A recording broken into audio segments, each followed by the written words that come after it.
তাকে জেলে থাকতে হয়েছে অনেকবার। আমি ওনাকে আরো 12 বছর মতো যারা দেশকে দিতে চায়, আজকে ওনার রিয়েলাইজেশন এসছে।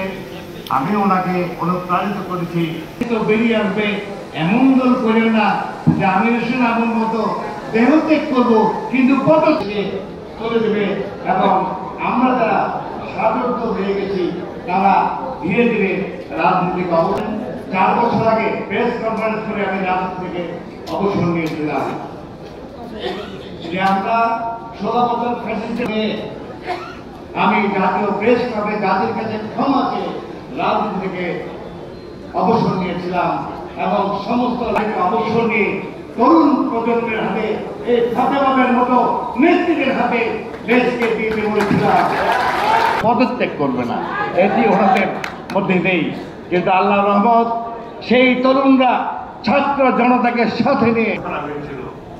আজকে 36 জেলায় এই তরুণ ছাত্র জনতা নতুন করে বাংলাদেশে আবার আমাদেরকে স্বাধীনতার কোনো মামলা হয় না, সাইবার ক্রাইম মামলা হয় না। এটাই স্বাধীনতার সুফল। জনতা দলের পক্ষ থেকে জনতা পার্টির বহিঃপ্রকাশ ঘটল আমার বিশ্বাস বাংলাদেশের রাজনীতিতে এই রফিকুল আমিনের নেতৃত্বে, ফাতেমার নেতৃত্বে, এই তরুণ সমাজের নেতৃত্বে বাংলাদেশে একটি ইতিবাচক রাজনীতির সূচনা হতে যাচ্ছে। আপনারা জানেন আমাদের জনতা দলের chairman general Shamim Kamal, general lieutenant general Safi, general Mahbub Alam এবং অসংখ্য লেফটেন্যান্ট জেনারেল এবং সাংগঠনিক অফিসারের নেতৃত্বে আমাদের এই জনতা দল প্রতিষ্ঠা লাভ করেছে গত 20 মার্চ। 1 মাসও বয়স হয়নি।